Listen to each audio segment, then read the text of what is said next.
Hello everyone, welcome to my channel where I talk all things wedding photography, and that sort of stuff. I am doing a series on what it's like planning my own wedding as a wedding industry professional and a wedding photographer. And last week I talked a little bit, it was my first video, so I just talked about the vendors we've hired and our process hiring them.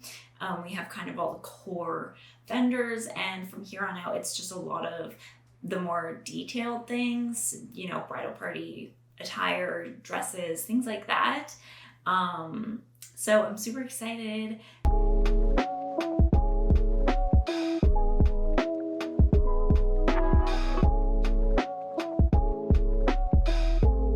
If you notice, I'm in a new location. I moved and it's a little echoey in here.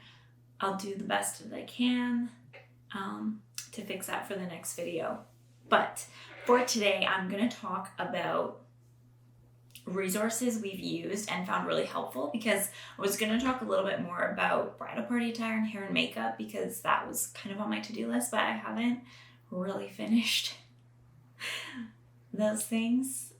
They haven't been crossed off the to-do list yet. So I figured, because I didn't really know what I wanted to talk about because I haven't really figured that out yet, I figured I would just talk about what resources I've been using along this journey and which ones I found helpful.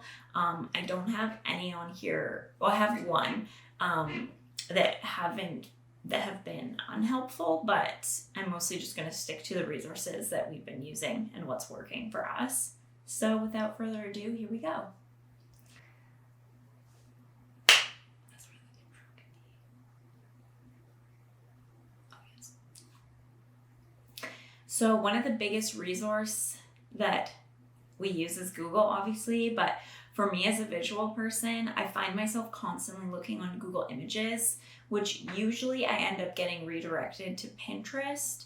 But it's a great starting point for anytime I need some, visual representation of what I'm thinking, what I think I want, or a huge pivotal point. That's actually how we found the venue, was through Google Images. I had Googled,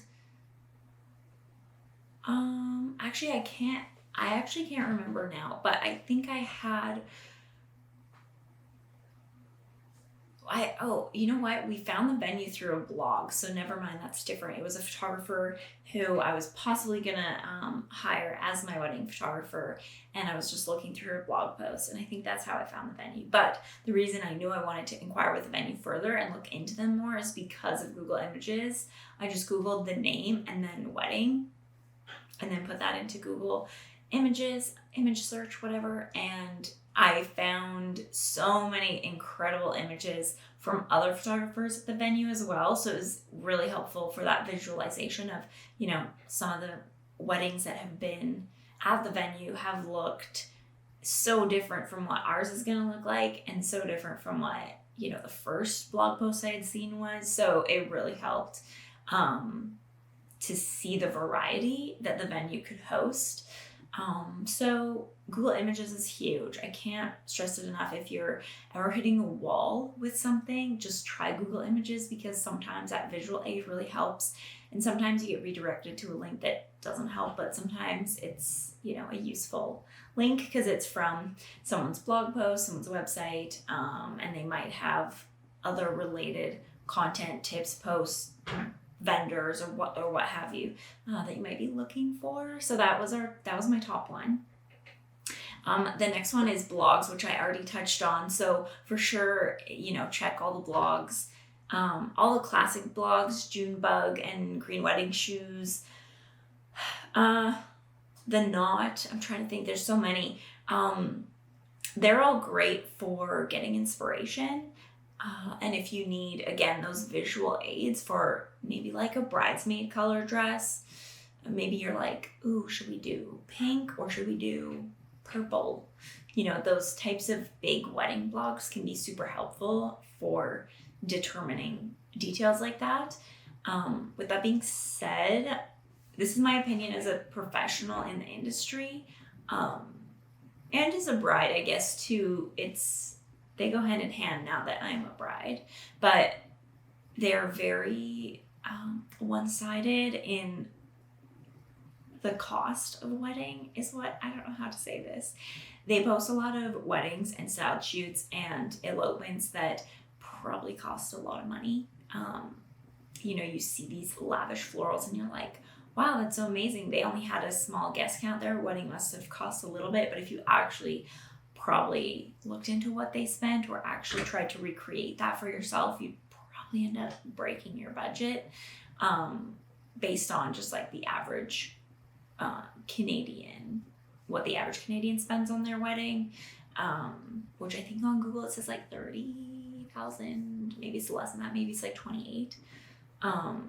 Maybe it's less than that. I can't remember. I have Googled it before, but those blogs post a lot of like big lavish things. So just keep that in mind. But it is really helpful for if you're looking for a really unique idea, something less traditional. Maybe you want to see something traditional that you're not sure if you want to incorporate. You just want to see it done in a few different ways. Those bigger blogs are great for that. But then also going on to blogs is a lot of vendors, planners and photographers in particular, videographers too, probably. I would say those are probably the top 3 off the top of my head that are probably consistently blogging helpful tips and advice or blogging about how to decorate a specific venue. So utilize your vendors that you've hired. If you already have some of them hired, utilize the blog posts that they already have for inspiration, for ideas. I'm using my wedding photographers. They have a few blog posts that I have saved because I love their imagery, but it's also very helpful for me to see how those colors and tones look, so that as I'm planning, my flowers or stuff like that, I kind of can go back and I'm a creative visual person, so I really love doing that. And you might not want to do that, but it can be helpful.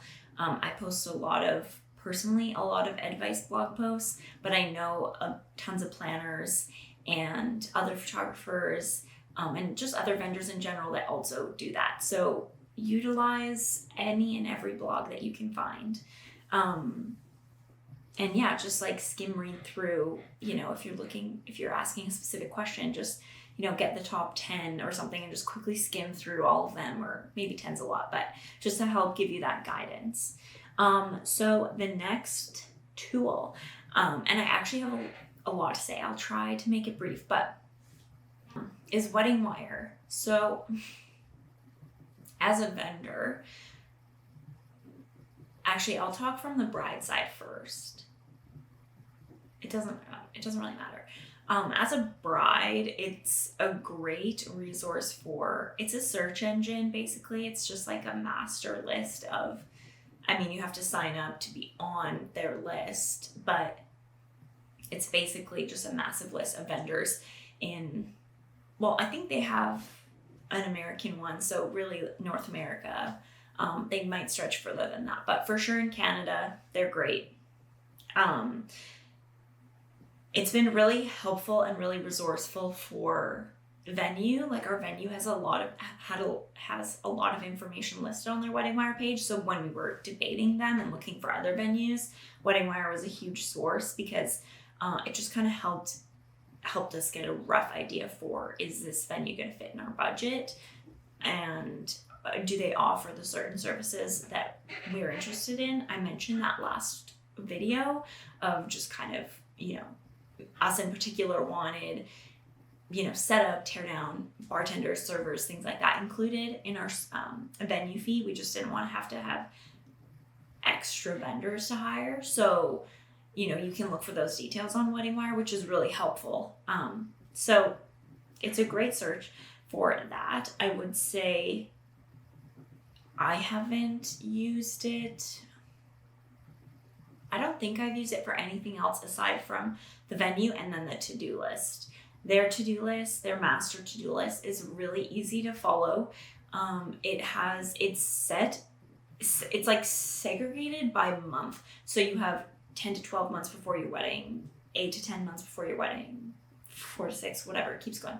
So that's really helpful. That's kind of helped me keep on track with certain things. I'd say it's limited because I've seen other to-do lists for weddings that are massive and insane. I have the Knot wedding planning book. I don't know where it is. I literally have skimmed through it when I bought it and I haven't used it since. So sorry, the Knot, I can't recommend the book just because I haven't been using it, but I know it's highly recommended by many people. So if you're interested, if you're a book person and you like that tangible thing, then that's probably for you. Their to-do list is way more extensive. So it's helpful having that and finding other to-do lists just in case Wedding Wire misses something that you will need. But generally the Wedding Wire to-do list has been super helpful for keeping track of what we've accomplished, what we should be actively doing, and what is coming up. So what do we need to focus on next month or in 2-3 months from now?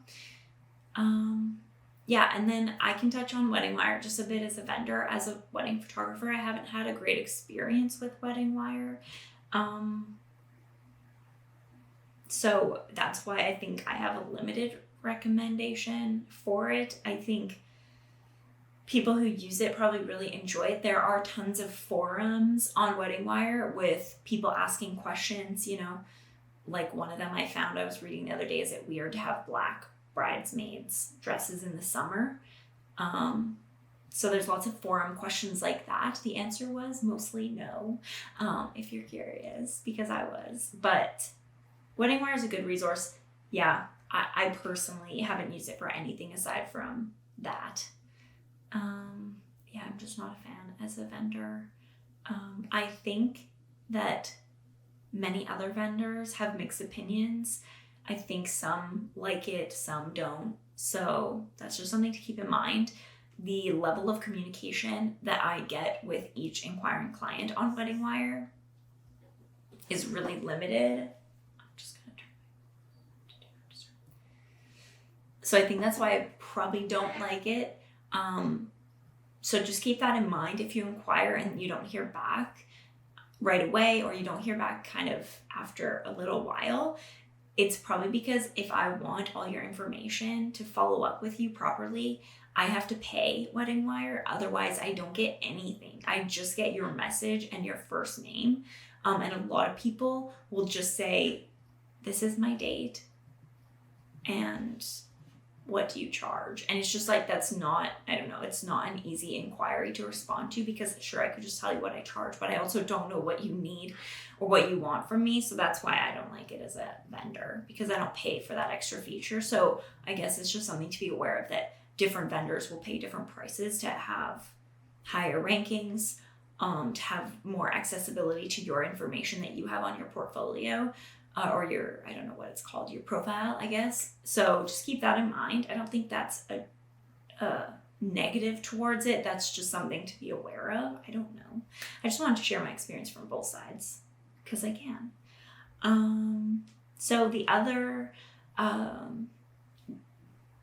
resources I wrote down are referrals and recommended vendor lists.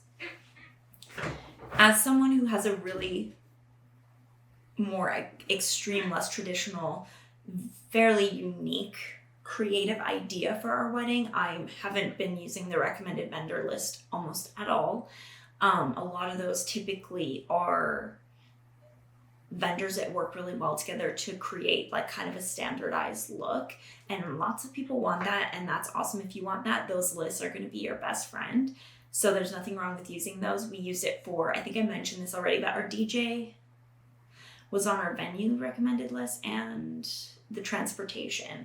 So that was really helpful because we don't live in that area. I don't work in that area, so I don't actually know a lot of the vendors in that area. So it was really helpful for those two vendors that we hired. Other than that, though, hasn't been huge for us personally. We want like really unique stuff, so we're kind of pulling from different places and people from all over.